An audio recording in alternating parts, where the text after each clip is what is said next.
고난의 왕이 말씀하신 복이라는 제목으로 말씀 나눌 때 정말 큰 은혜 받으시기 바랍니다. 요즘 우리 주변을 둘러보면요, 참 마음이 무거워집니다.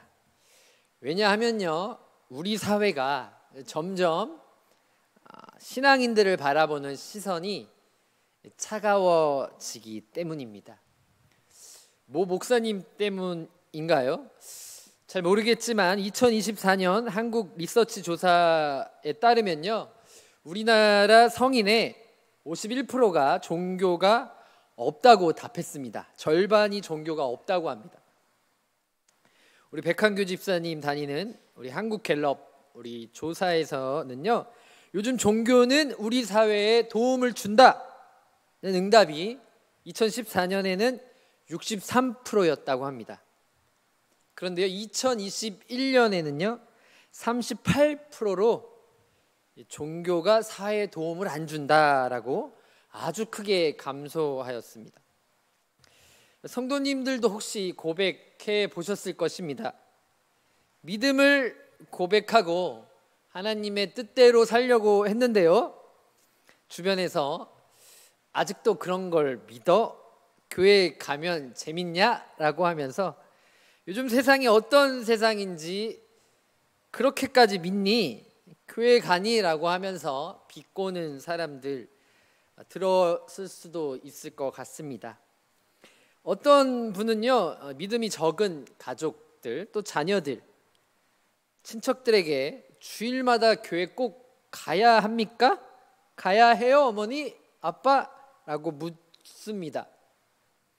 직장에서는요, 회식 자리를 정중히 거절했더니 요즘은 좀 그런 게 많이 사라졌지만 그래도 암묵적으로 동료들이 시큰둥하게 대하고요, 사회에서 기독교적 가치관을 조심스럽게 말했는데요, 너무 고지식하다, 시대에 안 맞는다는 소리를 들을 수 있는 그런 사회 분위기가 만연해지고 있습니다. 이런 일들이 단순한 세대 차나 오해는 아닐 것 같습니다. 이것은 의롭고 바르게 살려는 우리의 신앙적 태도 때문에 생기는 일들입니다. 조금 성경적 용어로는 오늘 본문에 나오는 박해입니다. 그런데 놀랍게도 주님은 바로 이런 우리가 복이 있다, 로또 맞았다, 행복하다, 운이 좋은 사람들이다 라고 말씀하십니다. 할렐루야. 이 말씀 참 설교 자체가 어렵지만 박해를 전혀 받지 않고 있는 제가 지금 현재 설교할 수 없는 부분이라 너무 오늘 힘들고 어려울 것 같은데요, 그래도 은혜로 한번 담대히 증거해 보도록 하겠습니다. 팔복의 마지막 말씀입니다. 이 말씀은 다른 복들의 자연스러운 결과이며 동시에 완성입니다. 우리 쭉 한 두세 달 동안 저의 부족한 산상순 설교를 계속 들었는데요, 온유하게, 긍휼히, 화평하게 살아가려는 사람이 세상에 환영받을 수 있을까요? 오히려 더 어려움을 겪는 경우가 많을 겁니다. 세상은요, 편안함과 안전함을 추구하기 때문입니다. 누구도 고난이나 박해를 원하지 않습니다. 그런데 예수님이 놀라운 말씀을 하십니다. 의를 위해 박해받는 것이 복이라고요. 그리고 그럴 때 기뻐하고 즐거워하라고 말씀합니다. 이건 정말 세상의 상식과는 정반대이죠. 아무리 주님이 역설적인 행보를 계속 해왔다 해도 핍박받고 박해받고 불편한 상황이 어떻게 복이라고 하는지, 주님이 이 복을 특별히 강조하면서 진짜 복이기 때문에 이 시대를 사는 성도들에게 용기와 위로를 주시려고 하는 것입니다. 할렐루야. 그럼 5장 10절에 의를 위하여 박해를 받을 때 이 정확히 의는 무엇일까요? 여기서 말하는 의는요, 하나님의 뜻에 따라 사는 삶입니다. 다시 한번 말씀드리겠습니다. 여기서 말하는 의는요, 하나님의 뜻에 따라 살려고 하는 우리의 삶입니다. 바울이 말했죠.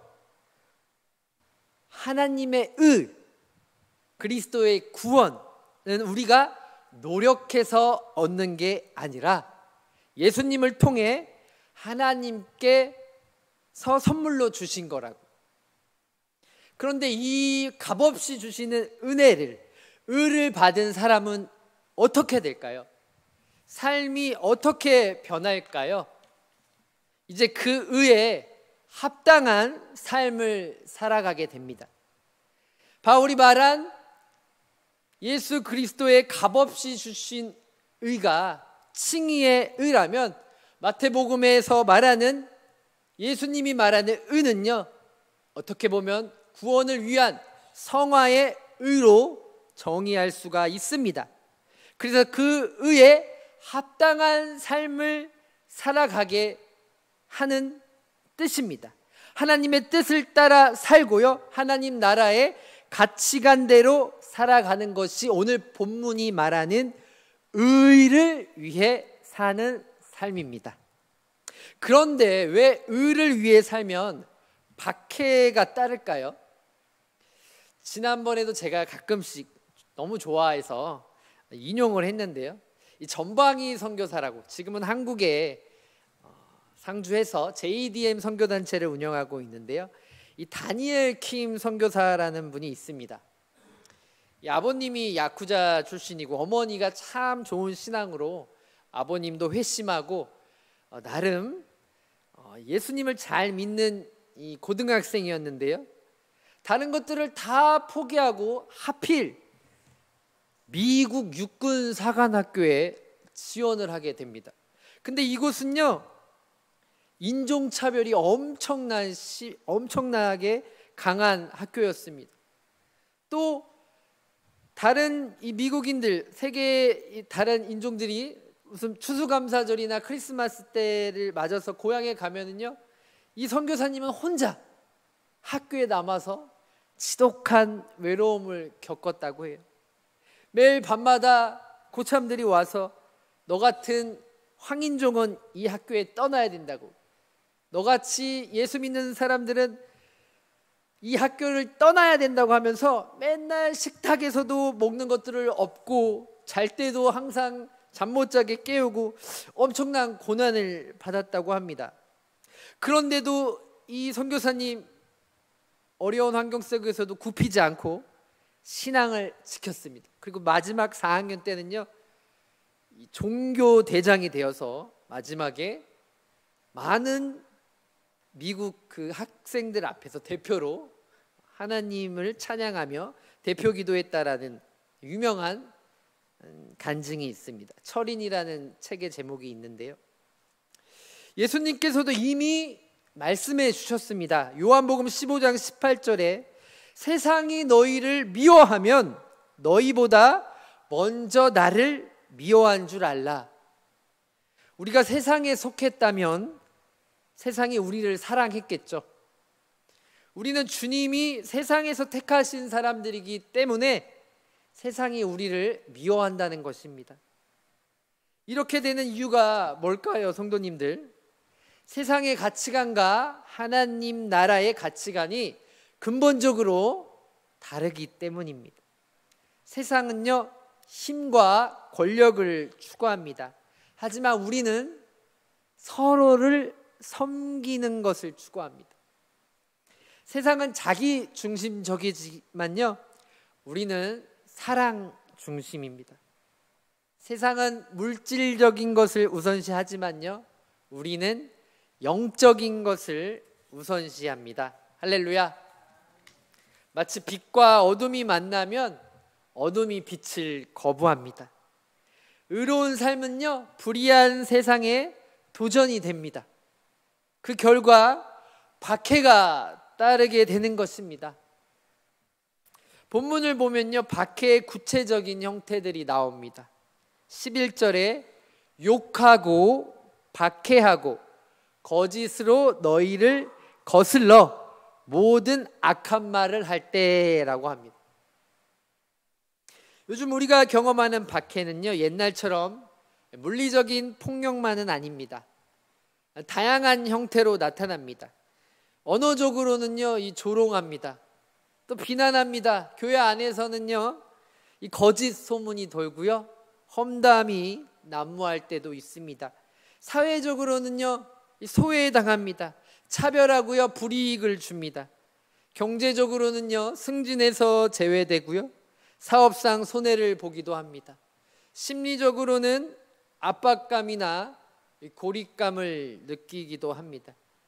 특히 중요한 거는요, 오늘 말씀에서 나로 말미암아라는 표현입니다. 이 표현은요, 예수님의 복음 때문에 받는 고난을 말하는 것입니다. 우리의 잘못이나 어리석음 때문이 아니라요, 오직 예수님을 믿고 따르기 때문에 받는 고난이 진정한 의를 위한 박해라는 것입니다. 그럼 이제 박해받는 자에게 주어지는 복이 무엇인지 살펴보도록 하겠습니다. 먼저 천국이 그들의 것이라고 했습니다. 팔복의 첫 번째 복 기억하고 계십니까? 심령이 가난한 자는 복이 있나니 천국이 그들의 것임이라. 똑같은 표현이죠. 심령이 가난한 것으로 시작된 하나님 나라의 삶이 의를 위해 박해받는 것으로 완성됩니다. 하나님을 의지하며 시작된 믿음의 여정이 하나님을 위해 고난받는 것으로 성숙해진다는 것입니다.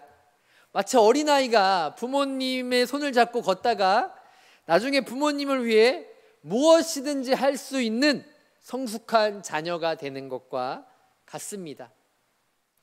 더 놀라운 건요, 천국이 그들의 것이라는 이 표현이요, 미래형이 아니라 현재형이라는 것입니다. 미래에 받을 상급이 아니라 지금 이미 소유하고 있다는 것입니다. 박해받는 그 순간에도 우리는 이미 하나님 나라의 시민이라는 것입니다. 할렐루야. 그리고 하나님 나라의 복을 누리고 있다는 것입니다. 세상 사람들이 우리를 이해하지 못하고요, 따돌릴 때, 가족들이 우리 신앙을 이상하게 볼 때요, 우리에게는요, 영원히 변하지 않는 소속이 있다는 것입니다. 그것은 바로 우리가 천국 하늘나라 백성이라는 것입니다. 할렐루야. 두 번째로는요, 하늘에서 너희의 상이 큼이라고 했습니다. 세상에서는요, 고생한 만큼 보상받는다는 보장이 없습니다. 제 친구도 이번에 이 계약직에서 이 정직원으로 이렇게 될 것 같은 분위기가 됐는데요, 이게 또 얼굴과는 다르게 지금 해임이 됐습니다. 또 우리들 표현 속에서 열정페이, 최저임금이라고 할 정도로의 이런 언어가 나올 정도로 우리가 하는 만큼 보상을 못 받는 시대를 살고 있다는 것입니다. 평생 성실하게 살아도 인정받지 못하는 경우가 많습니다. 정직하게 살수록 손해보는 것 같기도 합니다. 그런데 하나님 나라, 하나님은 다릅니다. 바울이 로마서에서 말했죠. 현재의 고난은 장차 우리에게 나타날 영광과 비교할 수 없도다. 할렐루야. 현재의 박해와 고난은요, 일시적입니다. 고난당하시는 성도님들, 긴 터널처럼 끝나지 않을 것 같지만 바울은요, 일시적이라고 합니다. 사라질 안개와도 같이 아주 잠깐이라는 것입니다. 하지만 하늘에서의 상은 영원합니다. 할렐루야. 하지만 현대인들 어떤 신앙을 갖고 있습니까? 우리 이주연석 잠옷실에 중고등부 아이들 또 2명이 와 있는데요. 아까 만나기 전에 또 한 아이를 잠깐 스쳐 지났는데 제 이름과 똑같더라고요. 윤석. 저는 최윤석. 중고등부 아이는 이윤석. 우리 개그맨 중에도 우리 이윤석 혹시 아십니까? 잘 모르시군요. 저처럼 생긴 개그맨이 있는데요. 이 개그맨의 별명이 국민 약골입니다. 저처럼 말라서 국민 약골인데요. 우리 현대인들 신앙, 약골 신앙이라고 할 정도로 또 설교자가 앞서 표현했던 것처럼요, 박해받는 부분이 많이 적습니다. 우리 현대인들의 신앙이 때로는 감정적이고요, 때로는 편리주의입니다. 말씀 원칙대로 살지 않고 순간적으로 고난이 오면 피하고 회피하는 약골 신앙의 형태를 갖고 있다라는 것입니다. 하지만 고난에 있는 그 큰 머나먼 상을 본다면 이 약골 신앙에서 탈피할 수 있습니다. 말씀의 영원한 능력을 안다면 이 약골 신앙에서 이겨낼 수 있다라는 것입니다. 하나님과의 더 깊은 교제, 하나님의 더 큰 영광, 더 완전한 기쁨, 하나님만이 기쁨이요 하나님만이 우리의 영원한 상급임을 믿는다면 박해를 통한 그리스도의 고난에 동참할 수 있다라는 겁니다. 할렐루야. 그래서 바울은요, 그리스도의 남은 고난이라는 표현을 본인의 서신서에서 표현하였습니다. 그리스도의 남은 고난에 참여하는 성도들을요, 그리스도의 영광에 참여한다라는 것입니다. 할렐루야. 그래서 우리의 신앙 속에 박해는요, 성도님들, 우리의 신앙을 빛내는 보석과도 같은 것입니다. 그래서 우리에게 박해가 없이 너무나 편한 신앙생활을 하고 있다면 우리의 신앙을 점검해 볼 필요가 있습니다. 세 번째로는요, 12절 하반절에 너희 전에 있던 선지자들도 이같이 박해하였느니라고 합니다. 오늘 설교를 준비하면서 성경을 좀 읽었는데요, 예레미야 애가라는 성경을 읽었습니다. 예레미야 선지자, 눈물의 선지자라고 하지 않습니까? 그의 가족을 위해, 그의 자신을 위해 고난받지 않고 하나님이 주신 사명과 자신의 민족을 위해 눈물 흘리며 고통받던 그 예레미야. 마태가 말한 너희 전에 있던 선지자들도 이같이 박해하였느니라. 예레미야도 포함되어 있지 않을까요? 이사야, 다니엘. 우리가 겪는 박해가 새로운 게 아니라는 것입니다. 구약의 선지자들부터 시작해서 예수님, 사도들, 그리고 역사상 수많은 믿음의 선배들, 몇 주 전에 김대건 목사님이 설교하신 우리 손양원 목사님, 우리는 혼자가 아니라는 것입니다. 우리는 영광스러운 믿음의 행렬에 동참하고 있는 것입니다. 할렐루야.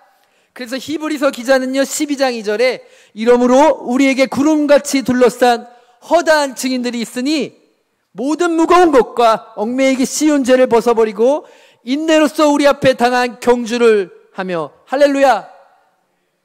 고난당한 성도님들, 주일마다 십자가와 처절한 씨름을 하고 십자가의 상흔을 흘리고 오신 성도님들, 기뻐하십시오. 할렐루야.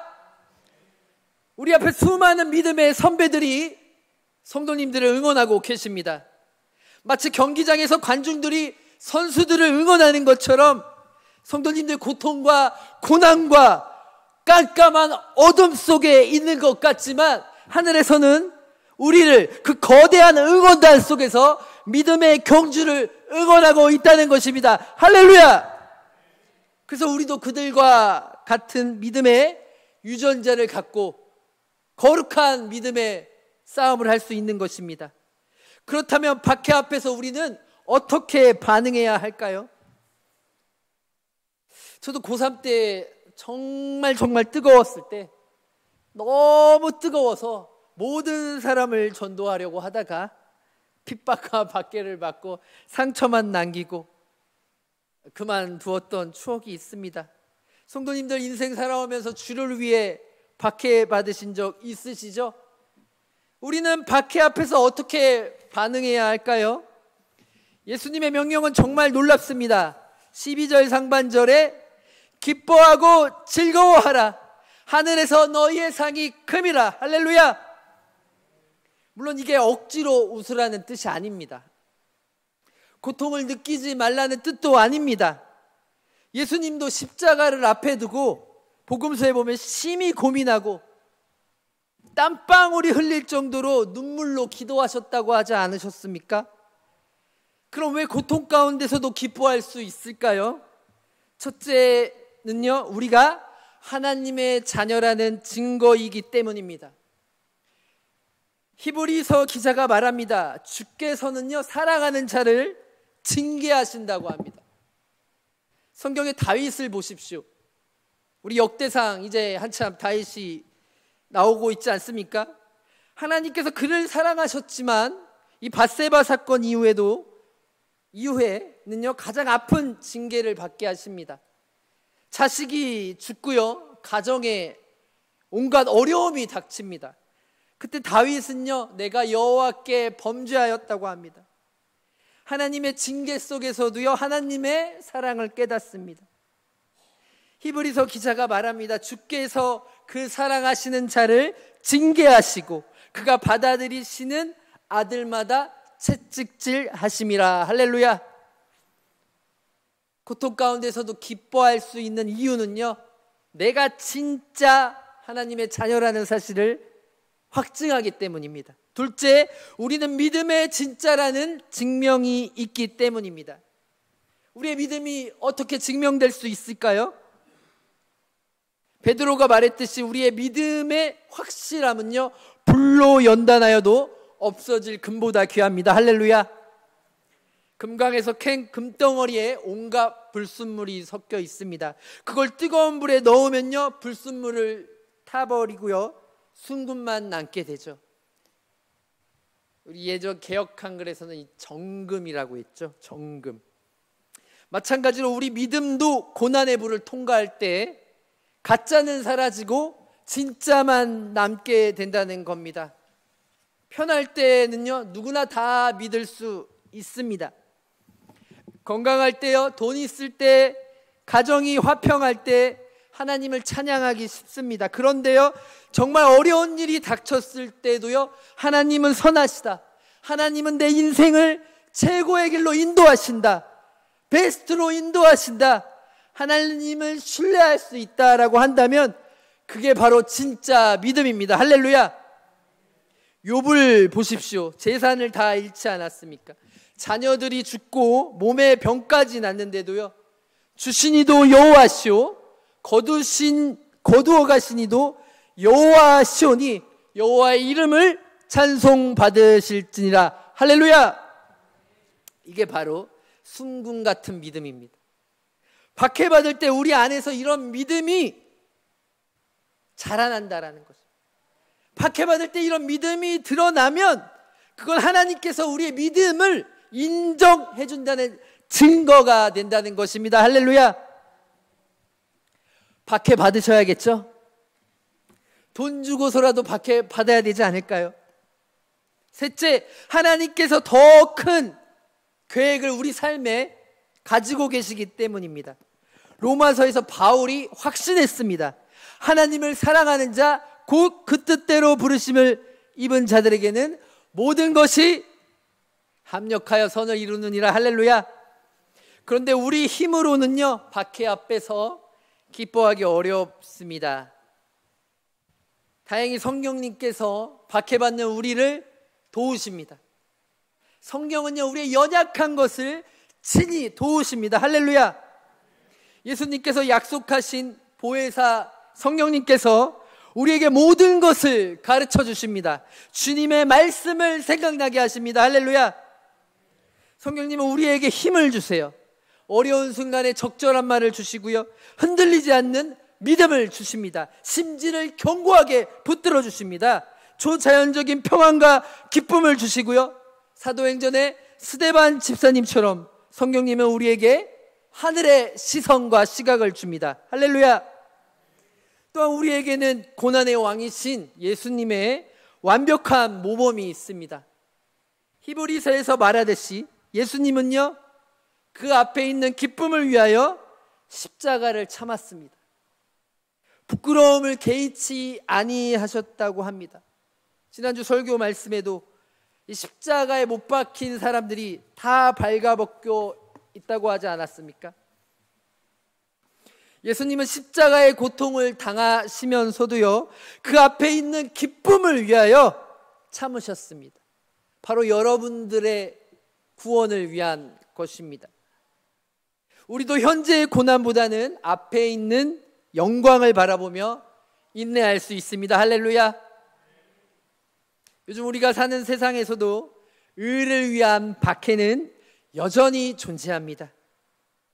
형태는 다 다를 수 있지만요, 본질은 같습니다. 직장에서 정직하게 일하다가 불이익을 당할 때가 있습니다. 중고등학생들은 공부 잘하면 시험지 좀 보여달라는 유혹 속에 뿌리친다면 왕따 당할 수도 있습니다.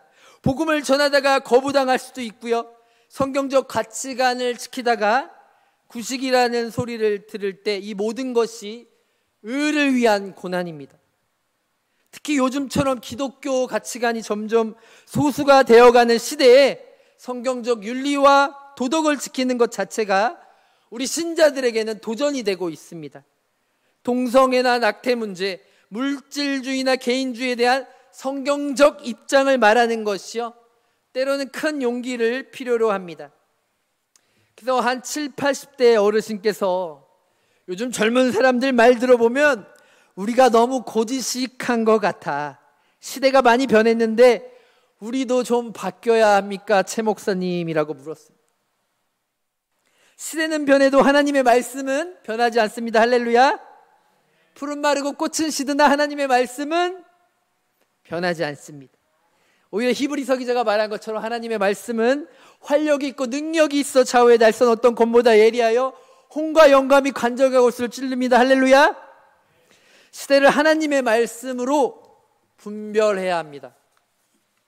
그런데 우리는 박해를 두려워하지 말아야 하는데요, 우리는 박해를 두려워할 때가 많습니다. 예수님께서 말씀하셨듯이 박해 속에서 두려울 때 몸은 죽여도 영혼은 능히 죽이지 못하는 자들을 두려워하지 말라는 주님의 말씀을 기억하시길 소망합니다. 오직 몸과 영혼을 능히 지옥에서 멸하시는 이를, 마지막에 우리를 심판하시는 주님을 두려워해야 합니다. 할렐루야. 왜냐하면 우리가 진정으로 두려워해야 할 것은요, 사람의 박해가 아니라요, 마지막에 우리 각 개인이 하나님 앞에서 홀로 심판받기 때문입니다. 그걸 두려워해야 합니다. 사람은 우리 몸을 해칠 수 있어도요, 우리의 영혼은 빼앗을 수 없습니다. 그러나 하나님은 우리의 영원한 운명을 결정할 수 있는 열쇠를 갖고 계십니다.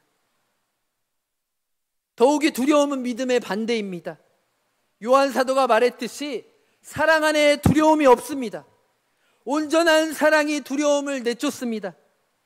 하나님의 사랑을 확신할 때 우리는 박해를 두려워하지 않을 수 있습니다. 실제로 어떻게 그럼 살아야 하는지 말씀을 정리하면서 설교를 마치겠습니다. 의를 위한 박해가 꼭 거창한 것만은 아닙니다. 일상생활에서 정직하게 사는 것, 거짓말하지 않는 것, 부정부패에 동참하지 않는 것, 이웃을 사랑하는 것, 이 모든 것이 의로운 삶입니다. 동네에서 누군가 어려운 일 당했을 때 도우려고 하면 주변에서 참견하지 말라고. 하지만 도와주셨던 적 있죠? 그러면 왜 남의 일에 참견하냐고. 쓸데없는 일 한다고. 또 자식들 키워보신 성도님들, 다른 집 아이들은 다 하는데 우리 아이만 그거 안 된다, 바르게 살아야 한다, 그럼 아이가 왜 우리 집만 안 돼? 라고 서운해하기도 하고요. 다른 부모님들한테 너무 엄격하다는 소리를 듣기도 하셨을 겁니다. 동네에서 부정한 일에 동참하지 않거나 교회 일을 하면서도 이 정직하게 하려고 할 때 오는 불이익도요, 의를 위한 고난입니다. 또한 마지막으로 우리에게는요, 참 어렵고도 쉬운 복음 전파의 사명이 있습니다. 우리 NK 단기 선교가 이제 며칠 남지 않았는데요, 출발이요. 마가복음에서 마가의 표현이 아주 기가 막히죠. 온 천하에 다니며 만민에게 복음을 전파하라고 하셨잖아요. 복음을 전하는 거는요, 그리스도인의 사명입니다. 이 전파된 사명으로 우리의 상급은 정해질 것입니다. 그런데 복음을 전할 때 거부당하고 조롱받는 건 자연스러운 일입니다. 왜냐하면 바울이 말했듯이요, 십자가의 도가 멸망하는 자들에게는 미련한 것이기 때문입니다. 우리는 거부당할 걸 두려워하지 말고 담대히 복음을 전합시다. 50대 한 권사님이 저에게 이런 간증을 해주셨습니다. 목사님, 제가 회사 다닐 때 동갑내기 친구를 전도했습니다. 처음에는 이 나이에 무슨 종교냐 하면서 하더라고요. 그래도 포기하지 않고 계속 사랑으로 섬겼습니다. 결국 주님을 영접하게 되었습니다. 할렐루야. 지금은 함께 찬송하며 기도하며 교회를 아주 뜨겁게 사랑하는 권사가 되었습니다. 박해받는 성도님들, 교회 공동체의 지지와 격려가 정말 중요합니다. 박해받을 때 우리는 혼자가 아니라는 것을 기억해야 합니다.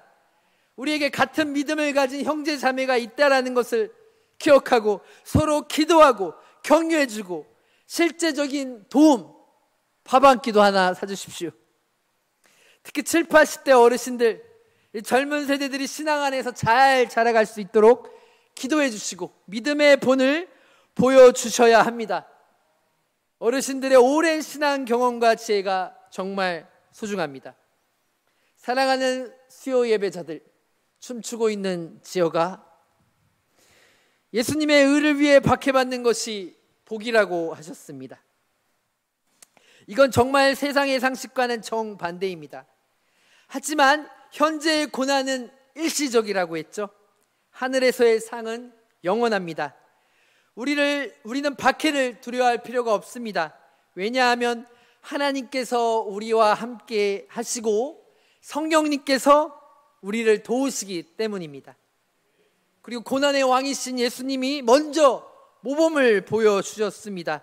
우리에게는 영광스러운 소망이 있고 격려하는 믿음의 선배들이 함께 있습니다. 그러므로 우리는 두려워하지 말고 담대히 의의 길을 걸어가길 축복합니다. 일상에서 정직하게 살고 복음을 담대히 전하고 하나님의 뜻에 순종하며 살아가시길 축복합니다. 비록 세상이 우리를 이해하지 못하고 죽는 순간까지 박해당하고 어려운 순간이 올지라도 우리는 기뻐하고 즐거워할 수 있는 이유는 하나님께서 우리를 사랑하시고 성령님께서 우리와 함께 하시고 예수님께서 우리의 길을 예비해 주시기 때문입니다. 기도하겠습니다. 하나님, 오늘 말씀을 들은 모든 성도들이 의를 위해 살아가는 복된 인생을 살아가게 해 주시옵소서. 박해가 와도 흔들리지 않는 믿음, 고난 중에도 기뻐할 수 있는 마음 주시옵소서. 약골 신앙이 무슨 말입니까? 감정에 치우치고 환경에 흔들리는 성도가 아니라 끝까지 십자가 안에서 주님을 따라가는 충성된 제자가 되게 주시옵소서. 예수님 이름으로 기도드립니다. 담임 목사님 광고 전해 주시겠습니다.